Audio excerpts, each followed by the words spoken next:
Ah, I'm a heavy grubber, dear boy. I always was. A heavy grubber. If it had been in my constitution to be a light grubber, I might have got into lighter trouble.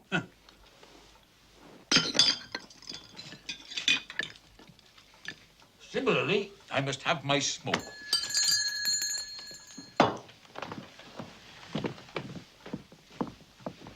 You won't be needed again. You may take a holiday. Obliged, I'm sure, Master.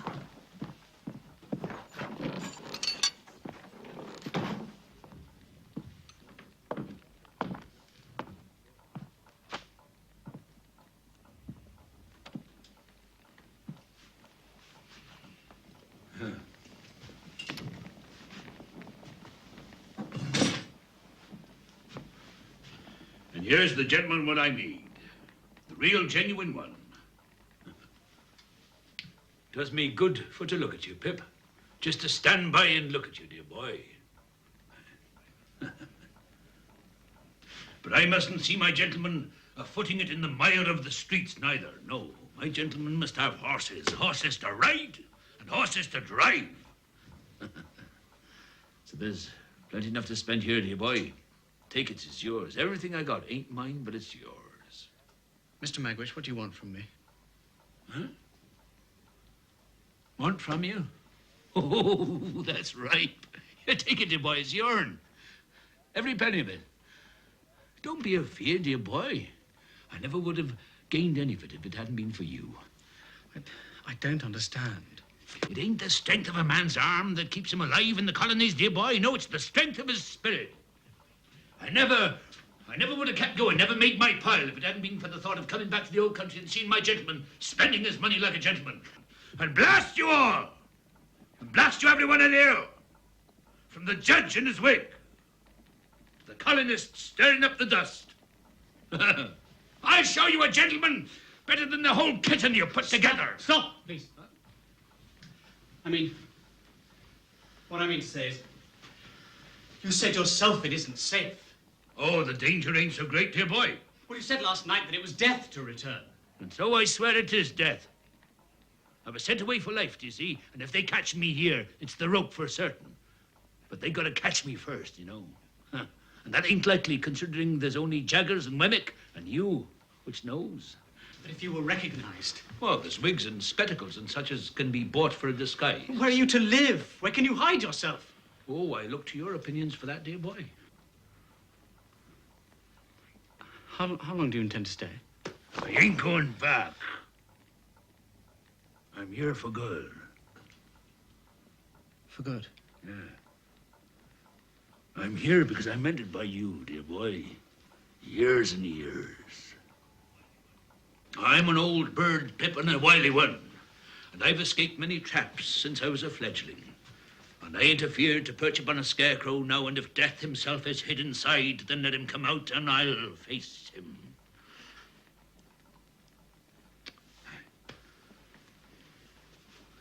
Now, let me have a look at my gentleman again.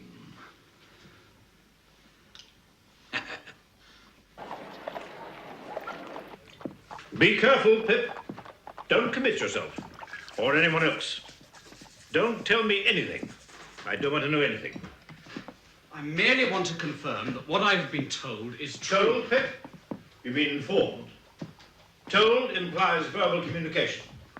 You can't have verbal communication with a man in Australia. What I meant to say is that I have been informed Good.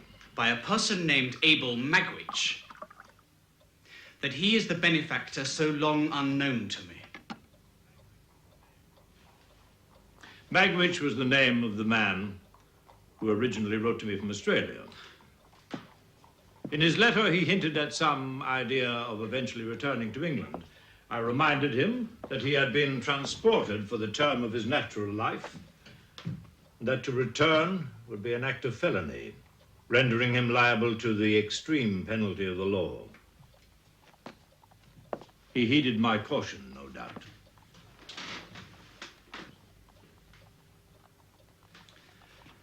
No doubt. Wemmick received a letter asking particulars of your address from a colonist named Purvis. Provis. Provis. Thank you. It was through Provis, I assume, that you learned the identity of your benefactor. It came through Provis. Very good. Mr. Jaggers, I don't hold you responsible for my own mistaken conclusions. But I had always supposed that it was Miss Havisham. Well, as you say, Pip, I am not responsible. And yet it looked so like it, sir. Take nothing on its looks, Pip. Take everything on evidence. There's no better rule.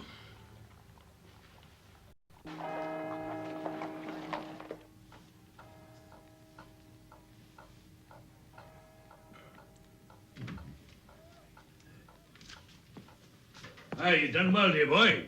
I've found lodgings for you nearby. It's good enough for the time being, until we...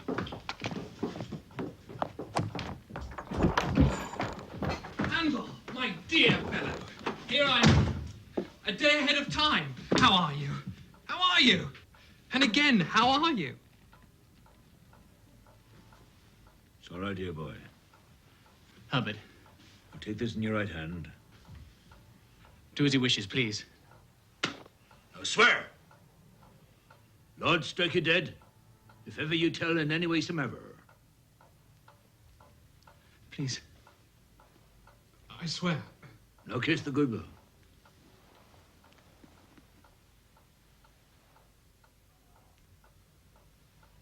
You're on your oath. May you never believe me on mine, if Pip shall make a gentleman on you.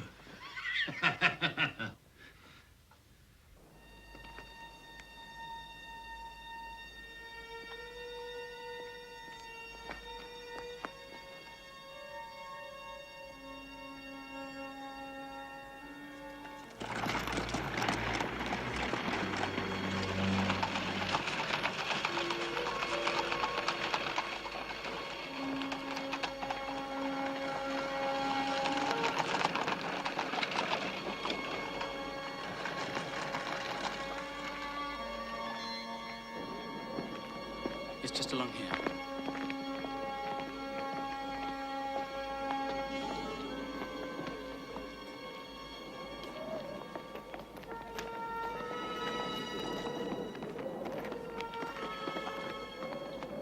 It's on the first floor. For heaven's sake, don't show yourself in the street. You're jumping at shadows, dear boy. But I honor you for it. We'll bring your breakfast in the morning. Thank you. Good night. Good night.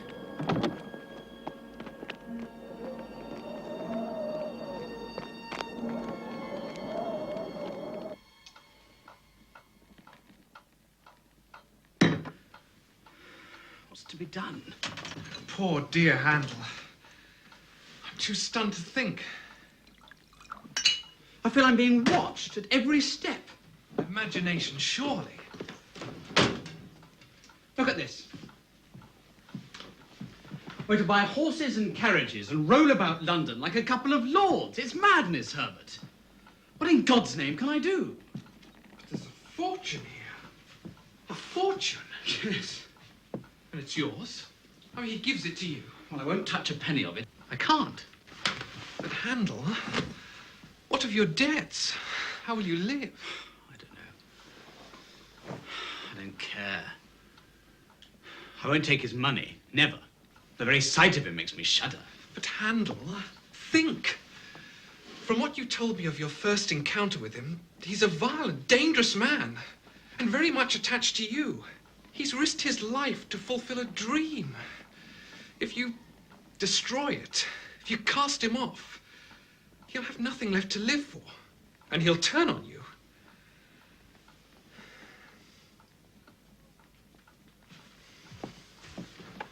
The first thing to do is get him out of England. You'll have to go with him, or he'll never consent. Well, what will that gain me? A chance to extricate yourself.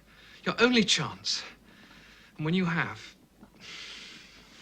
we'll see it out together.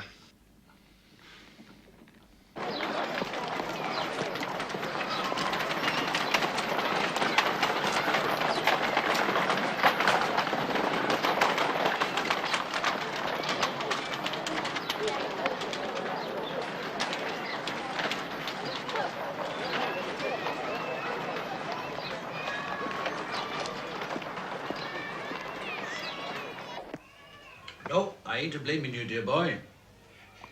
But you'd better be looking for better lodgings for us. On the fashionable side of town. Do you hear me, dear boy? Mr. Magwitch, do you remember the man you fought with on the marshes the night you were taken? Remember him? Aye, I think so. Is he still alive? Compeyson? Haven't heard any more of him. But if he were alive, he'd bear a grudge against you? If he were alive, dear boy, he hopes I'm dead. His name was Compeyson? Aye, the dog. Handel, we must be off. Yes. So soon, dear boy? When shall you return? I have to leave town for a night. What, tonight? And leave town? I go to Kent to visit my stepfather, Joe Gargery, the blacksmith. Do you remember him? I do, yes. That same night. He acted as noble as yourself. Well, it's a long-standing engagement, and I cannot disappoint him. Nor shall you, dear boy. Not on my account. I'm glad and proud to know, as my gentleman ain't cast aside his old friends, as many would, being elevated to prosperity. God bless ye, Pip. God bless ye, Pip's comrade.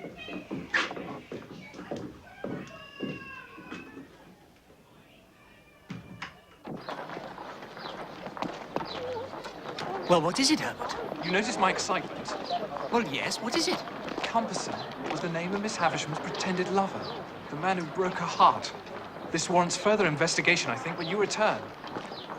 Yes. An awkward business you're having to go to Kent, but like Magwitch, I'm glad of it. Very glad of it, old fella. I'm forced to myself and to the world, but I cannot be forced to you. I'm not going down to see Joe. I'm going to see Estella. I know there's no hope. I haven't a penny in the world. And as for Miss Havisham's designing us for each other, well, that dream is broken too, but I must see her for a last time. I must.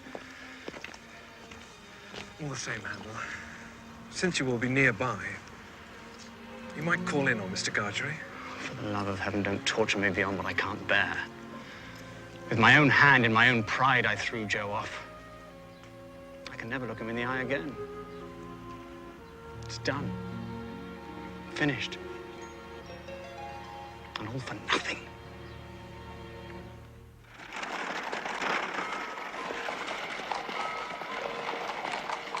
Top of the morning, me lord.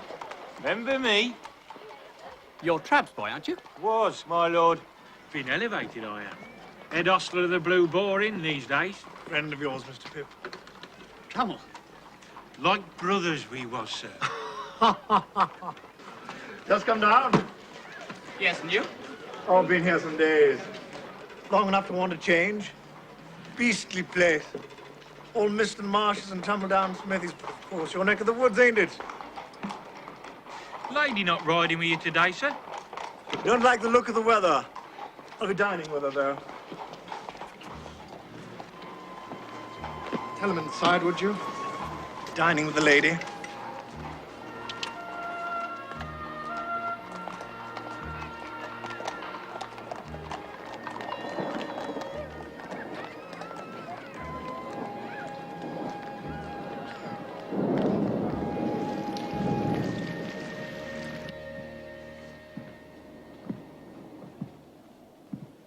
What wind blows you here, Pip?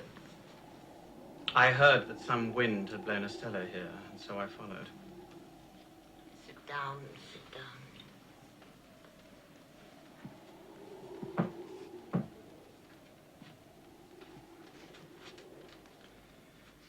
What I had to say to Estella, I can say in your presence.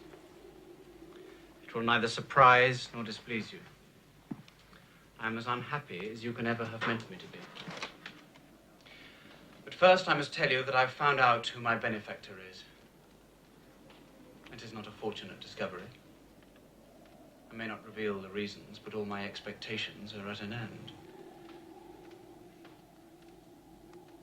For many years, I thought it was you. And you let me and the world believe it to spite your relations, Sarah, Camilla, and the others. Yes, I did. Was that kind? Who am I, for God's sakes, that I should be kind? Quite. It wasn't worth mentioning. Well, what else?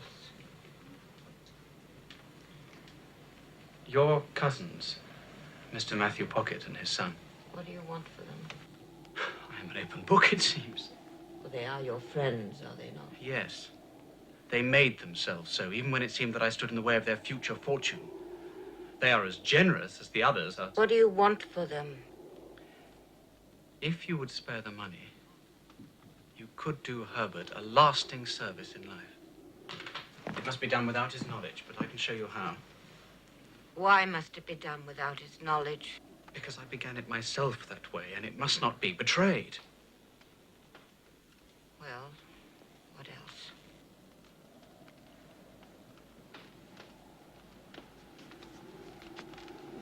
Stella,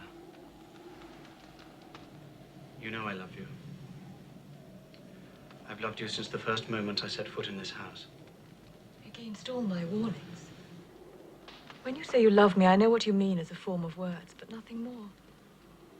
I can feel nothing. But surely it is not in nature to feel nothing. It is in my nature. It is in the nature formed within me. I make a great difference between you and all other people when I say so much. I can do no more.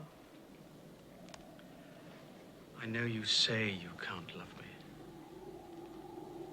In any case, I have no expectations to lay before you now. But in the town, I met Bentley Drummle. Is it true he dines here tonight? Quite true. So you still encourage him?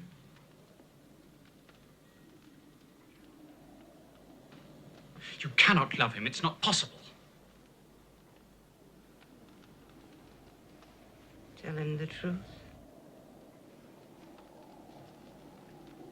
I'm going to be married to him.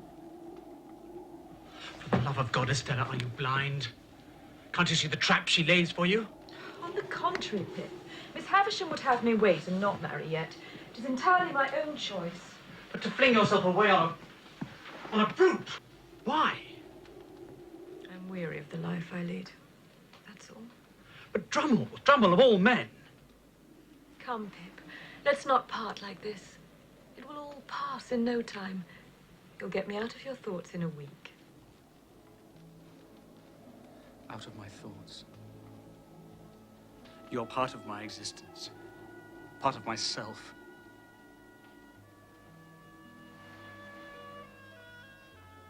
To the last hour of my life, you cannot choose but remain part of my character. Part of the little good in me. Part of the evil. You're in every line I've ever read. Every prospect I've seen since I came here. In the river. The sails of the ships. The marshes. The clouds. The wind. The woods. The sea. The streets. In light and darkness, you're there.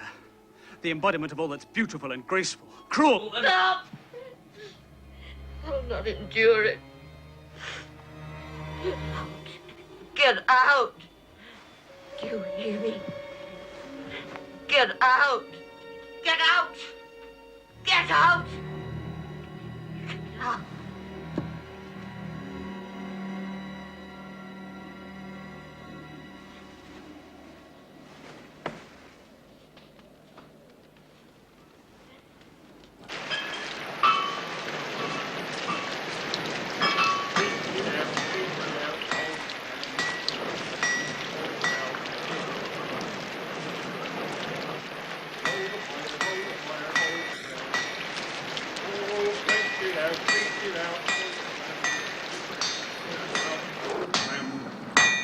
Big fire.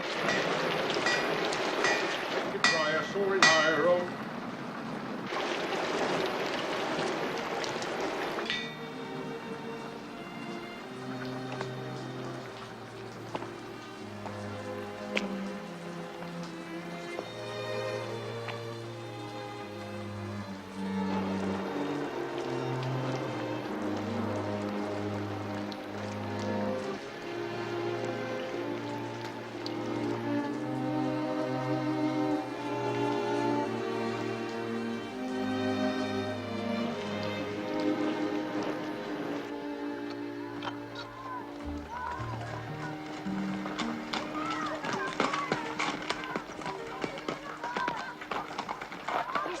Sir? Yes?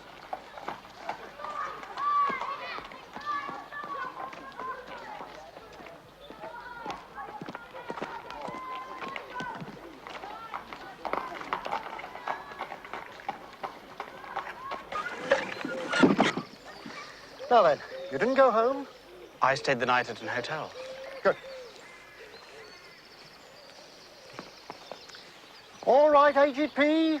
All right, John. Right now, Mr. Pip, it's understood that we're in our private and personal capacities. Absolutely. Very good. Now, yesterday morning, I accidentally heard, won't say where, Better not. that a certain person of not altogether uncolonial pursuits and not altogether unpossessed of portable property, won't name names, Not necessary. was returned to England. And furthermore, that your rooms was being watched. Being watched? By whom? Please, Mr. Wemmick. Well, at the risk of a clash with official responsibilities, have you heard of a man of bad character named, Compeyson? Compeyson? So he is alive? And in London? Let me come to the action I took after hearing what I heard. I went to Clarriker's to find Mr. Herbert. And found him. And found him. He must have been much puzzled as to what to do. Well, somewhat, but I was able to advise him. As you know, there's no place like a great city for lying close. Accordingly, it was arranged to shift a certain person to the lodgings of a young lady of Mr. Herbert's acquaintance. Clara, his betrothed. Ah, you're in the secret. Mr. Wemmick, we are...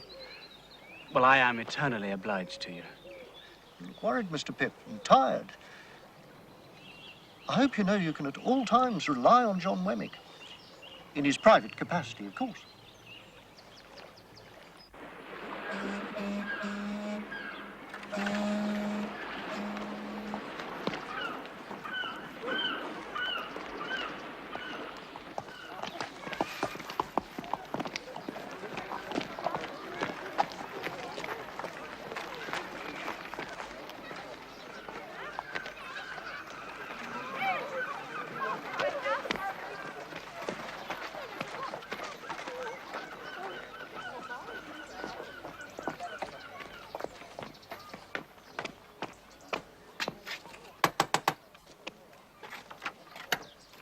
Handel, thank heaven.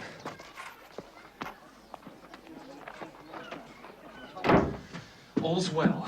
Our friend is in the attic room, quite happy, though eager to see you. Ahoy, bless your eyes, she's old Bill Barley on the flat of his... Old Barley, the father.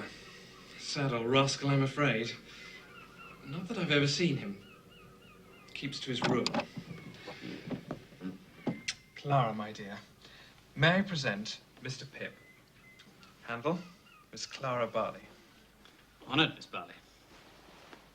On the flat of his back like a drifting old dead flounder. Here's your old Bill Barley. Heavens, Papa wants me. If you'll excuse me, Mr. Pip. Come on, let's go on.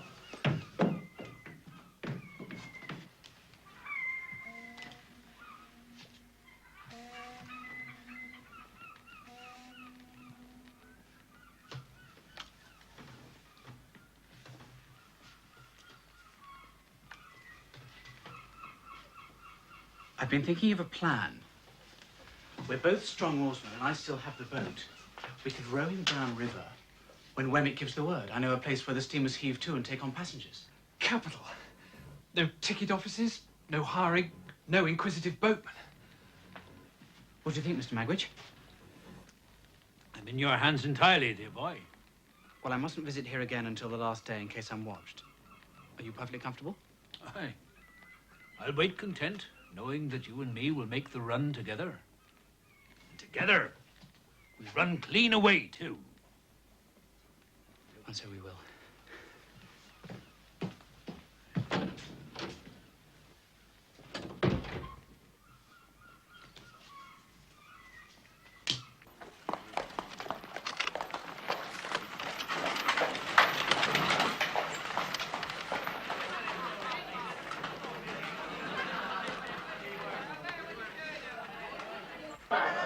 He just such scar that never felt.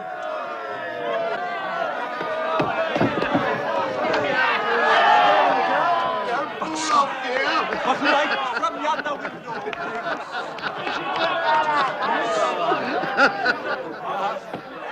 Julia, arise,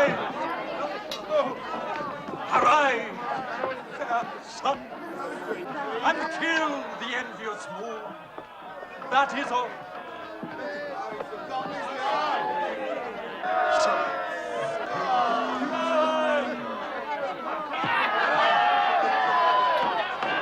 Thou, her maid, art far more fair than she.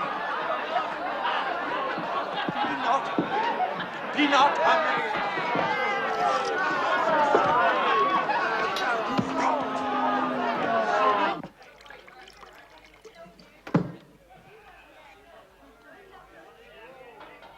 'Tis the strangest thing, and yet I could swear to him. Well, to who, Mr. Wopsle? Waldengarver. Mr. Waldengarver. Who did you see? Do you remember in old times, a certain Christmas, when you were quite a child, and I dined with you at Gargery's? I remember it well. And I led you on a chase after 2 convicts. One of those 2 prisoners sat behind you tonight.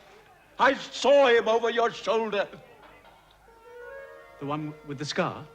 With the scar. Come, listen.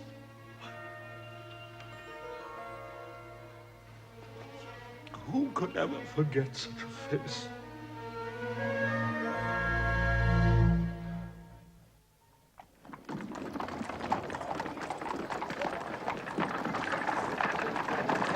Good evening, Pip. Yes, well, Good evening, sir. Since we're going in the same direction, we may as well walk together. Have you dined? No, sir. Not engaged anywhere? No, sir. Oh, then dine with me. Wemmick's coming. Thank you, sir.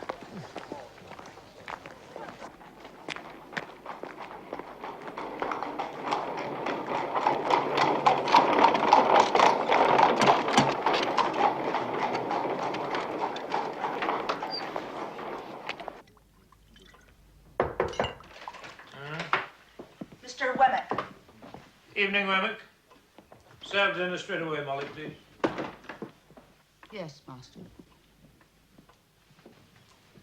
It's a happy chance, Mr. Pip, to be in here, sir. There's a ride for him last post. Oh, from Miss Havisham. Thank you. Glass of wine, Wemmick? Thank you, sir.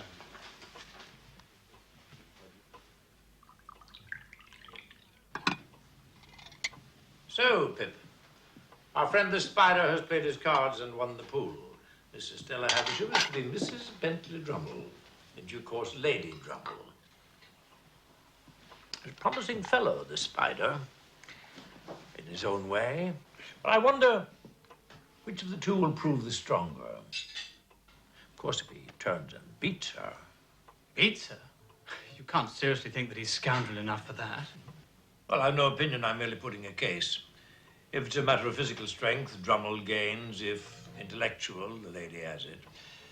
A fellow like the Spider only knows 2 ways to act. Well, may I ask what those are? He either beats or he cringes. What's your opinion, Wemmick? Beats or cringes? Well, I drink to the lady. Let's hope she makes him cringe. You're a woman to make a man cringe, aren't you, Molly?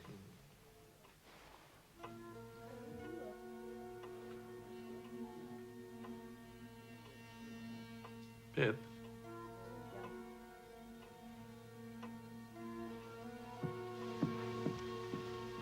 Pip. Whatever's the matter? Oh, nothing, sir. The subject's a painful one to me, that's all.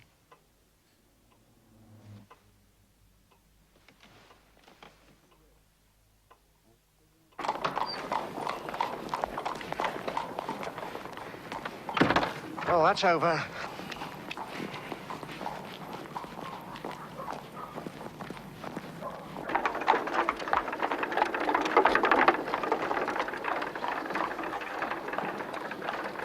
He's a wonderful man, Mr. Jaggers.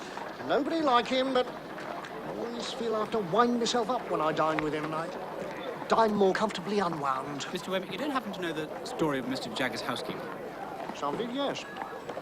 I ask in a private and personal capacity, of course. Oh, well, in that capacity. Do you care to step across to the tavern? I usually take a drop after dining with Mr. Jaggers to wind myself down, as you might say.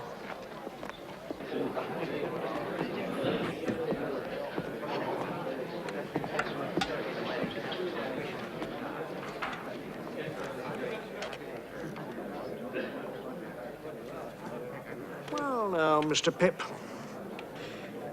20 or so years ago, that housekeeper, Molly, was tried at the Old Bailey for the murder of a gypsy woman and was acquitted.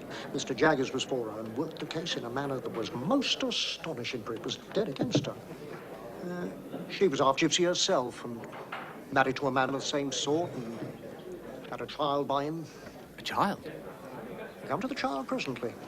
Crown's case was that in a fit of jealous rage, she had done in the gypsy a massive woman who had been consorting with her husband. Since there was no other likely suspect, it seemed open and shut. But from her first appearance in court, Molly was dressed so artfully that she seemed slighter than she was. Those great arms of hers, maybe quite delicate, and lacerations on her hands, which the prosecution said had been made by the gypsy woman tearing with her fingernails, Mr. Jaggers proved had been made by her tumbling into a bramble bush. But his boldest stroke, here we come to the child. It was brought in evidence of her jealous rage that she'd killed her child too to spite her husband. But where was the body? That was the weakness, and Mr. Jaggers seized on it. Says he, we have demonstrated the cause of those lacerations. And in open court, we've shown you traces of those brambles in her skin. You say that she killed her child. Why don't you produce the body in open court? Why don't you try her for the murder of the child? In short, he was too much for the jury. They gave it in, and he made his reputation. But the child? What of the child? Oh, I never heard. Was it a girl? Oh, yes, I believe I did hear it. It was a girl.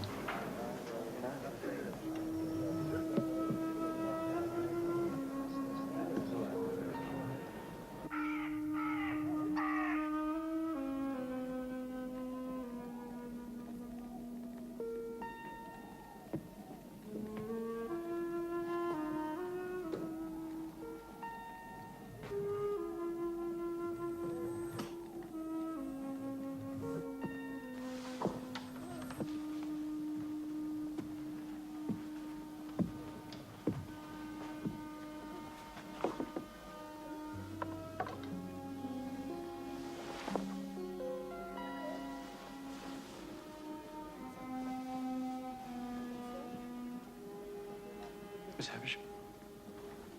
What? Is that a voice? It's Pip, Miss Havisham. Pip. I received your note. I lost no time in coming down. Thank you, Pip. Thank you.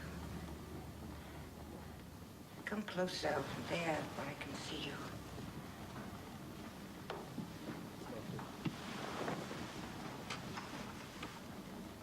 Pip, I want to show you that I'm not all stone.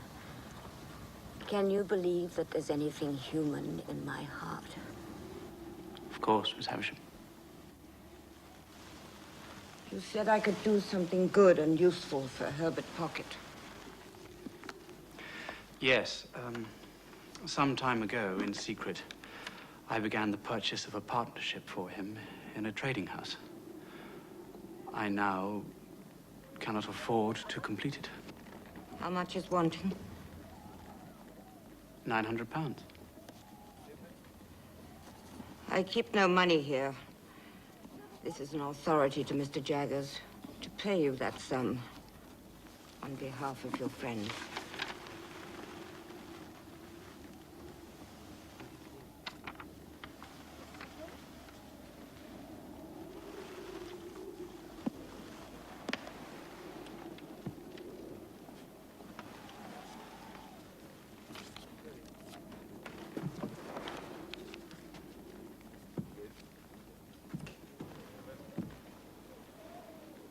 Can I do nothing for you, Pip?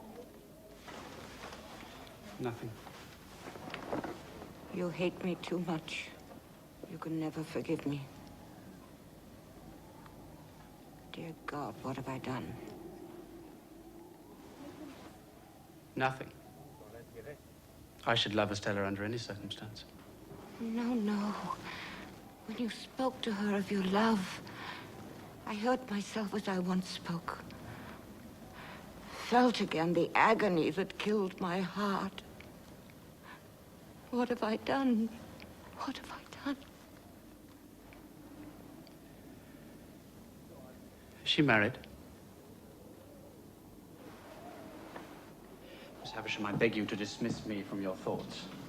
But if you can put right the wrong you have done Estella. I never meant her harm. Never. I meant only to save her from a misery like my own. But she grew. She promised to be beautiful. I couldn't help myself. But with my praises and my jewels and my teachings, I stole her heart away and put ice in its place. Miss Havisham, whose child was she? Whose child? I never knew. But Mr. Jaggers brought her here, or sent her. Brought her. I wanted a little girl to rear and love and save her from my own fate. One night he brought her. She was asleep. He carried her in his arms. Such a little thing. No more than 2 or 3. So pale. So thin. But smiling. In her sleep. Yes. She was smiling.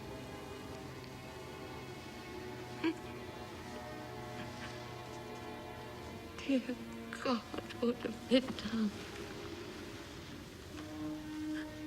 What have I done?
Remarkable thing.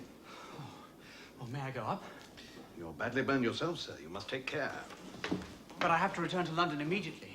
I'd like to see her before I go. See her by all means, but she won't know you. Her mind. Oh, thank you, Doctor.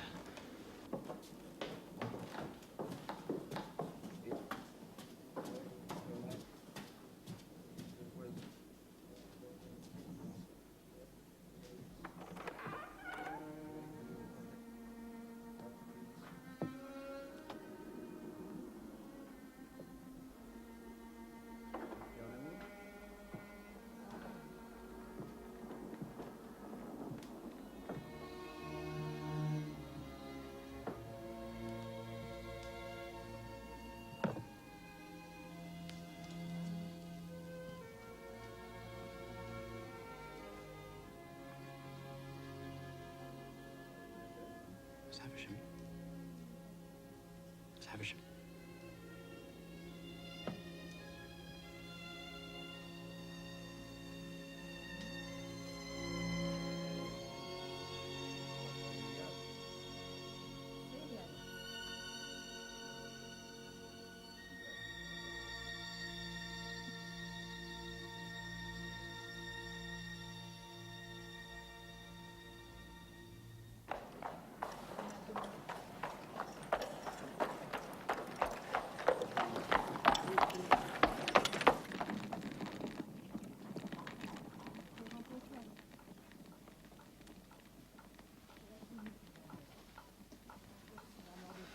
This looks bad, Handel.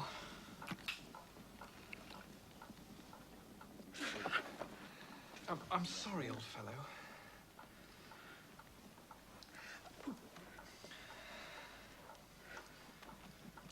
Is all well with Magwitch? Oh, he seems content. I spent 2 hours with him today. He improves upon acquaintance. One can't help but feel a certain compassion for him. He's led a hard life, in touch with tragedy. Did he tell you he was married once? She was evidently a violent, vicious woman. Tried for murder at the Bailey. And worse, she murdered her own child by Magwitch. I mean, can you conceive of it? To murder an innocent child out of spite against the father. Doesn't bear thinking about. My dear fellow, I'm upsetting you with my infernal prattle. When did this happen? My dear Handel. Did he say when? Some 20 years ago, I think he said. And the woman at her trial, did Jaggers defend her? Well, yes, that's how Magwitch first came to hear of him. But Magwitch still believes the child's dead. Well, yes, but... Well, she isn't dead. She's alive. And was adopted by a rich old woman who gave her a new name. Estella. Magwitch is Estella's father.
Looks a little better, I think. And it feels worse. Morning, Mr. Herbert. Morning, Master. That do look nasty. See to our breakfast. Very nasty.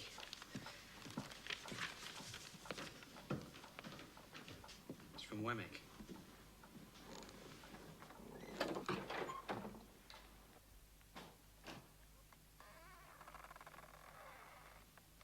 We're to get Magwitch away as soon as possible. He doesn't say why, of course. Or at least he does, but in terms so guarded, you can't make head nor tail of it.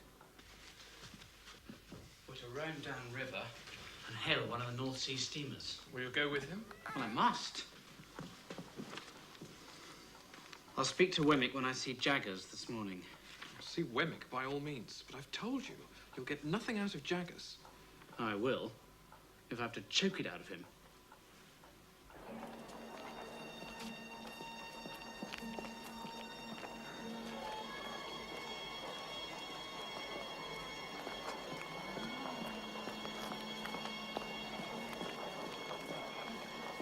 Morning, gents. You both know who I am, but I don't think I've had the honour of your acquaintance.